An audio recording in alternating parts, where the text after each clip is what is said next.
आप विधानसभा में आते हैं, आप एक विधायक हैं, चुनकर आते हैं, जनप्रतिनिधि के रूप में यहाँ पे आते हैं, पर आपकी आवाज़ को जब दबाने का प्रयास किया जाता है, सुना नहीं जाता।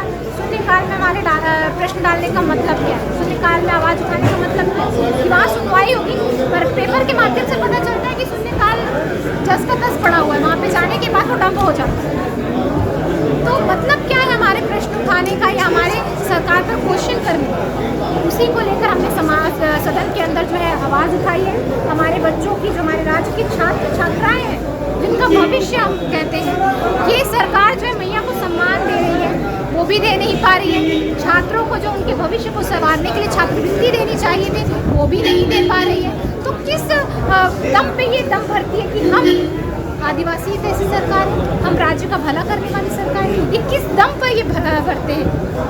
आपने जिस मैया सम्मान योजना के बदौलत आपने सत्ता प्राप्त की, वही आप लोग को कर प्रोवाइड करवा रहे हैं। प्रत्येक महिलाओं को देने का वादा किया, वो नहीं दे रहे हैं। 450 रुपये गैस सिलेंडर देने का वादा किया, वो नहीं दे रहे हैं। छात्रों को छात्रवृत्ति लटका के रख दिए 2 साल। अरे बाबा, छात्रों को छात्रवृत्ति उनका जीवन है। जब माँ बाप पढ़ा नहीं सकते अपने बच्चों को, तो एक छात्रवृत्ति ही है जो उन्हें अंधेरे में उजाला जो है भरने का प्रयास करता है। आप उन्हें रोककर आप क्या साबित करना चाहते हैं? वो लोगों का बोल रहे कि आप लोग पैसा ही नहीं दे रही है, केंद्र से काहे नहीं पैसा दिलवा रही सरकार में? आप केंद्र उनको पैसा देती है, ये पैसा कहाँ लेके जाते हैं? भ्रष्टाचार घोटाले में। ये तो इन्हें पूरा साक्ष्य और ब्यौरा देना होगा ना केंद्र को, कि केंद्र पैसा देते रहे आपके भ्रष्टाचार और घोटाले के लिए। मैंने एक प्रश्न डाला अभी ओबीसी आरक्षण को लेकर, ये अगर मैं आपको दिखाऊं, मैंने ये प्रश्न पूछा था कि आपने जो है क्या यह बात सही है सरकारी नौकरियों तथा शैक्षणिक संस्थानों में पिछड़ों को अनुसूचित 1 तथा अनुसूचित 2 को उनकी जनसंख्या के आधार पर आरक्षण देने हेतु जिलावार अलग अलग सर्वेक्षण कराने के लिए 2019 में सरकार द्वारा निर्णय लिया गया। मैं तो यही कहूँगी, का जवाब अगर आप देखिएगा मैं आपको प्रोवाइड करवा दूँगा। जो सरकार का जवाब आया है, इन्होंने कहा कि हम, सरकार ने इसमें जवाब दिया है कि हमने सर्वेक्षण की प्रक्रिया चालू कर दी थी, पर कोरोना महामारी आने की वजह से जो है कार्य रुक गया।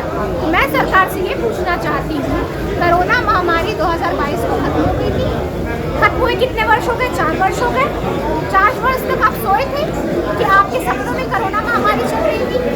इनकी मंशा ही नहीं है ओबीसी को आरक्षण देने की। मैं शुरू से कहती आ रही हूँ कि ये सरकार ओबीसी पिछड़ा विरोधी सरकार है।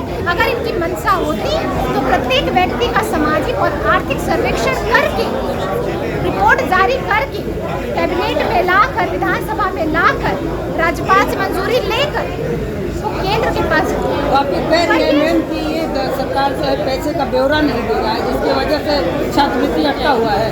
वो लोग तो साफ कह रहे हैं कि एक सरकार पैसा हमारा एक बात बताइए, मैंने कल के ही एक बाइट में माननीय मंत्री जी का बाइट सुना था, वित्त मंत्री जी का। उन्होंने कहा हमारे पास पूरी वित्तीय संसाधन है, हमारे पास फंड की कोई कमी नहीं है।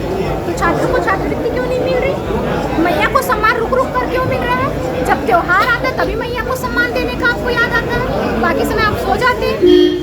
यही बात है ना कि फंड नहीं है। फंड कहाँ गया? फंड घोटाला और भ्रष्टाचार की भेंट चढ़ गया। तो मैं यही कहना चाहती हूँ, सरकार की अगर मंशा रहेगी, उनकी तो कार्यशैली में ही प्रश्न चिन्ह लगा हुआ। सरकार की मंशा ही नहीं है काम करने की। सरकार चाहती नहीं ओबीसी को आरक्षण देना, और ना ही सरकार पेशा कानून लागू। लाइव लगातार के वीडियो को लाइक करें, सब्सक्राइब करें और बेल आइकन को दबाना न भूलें।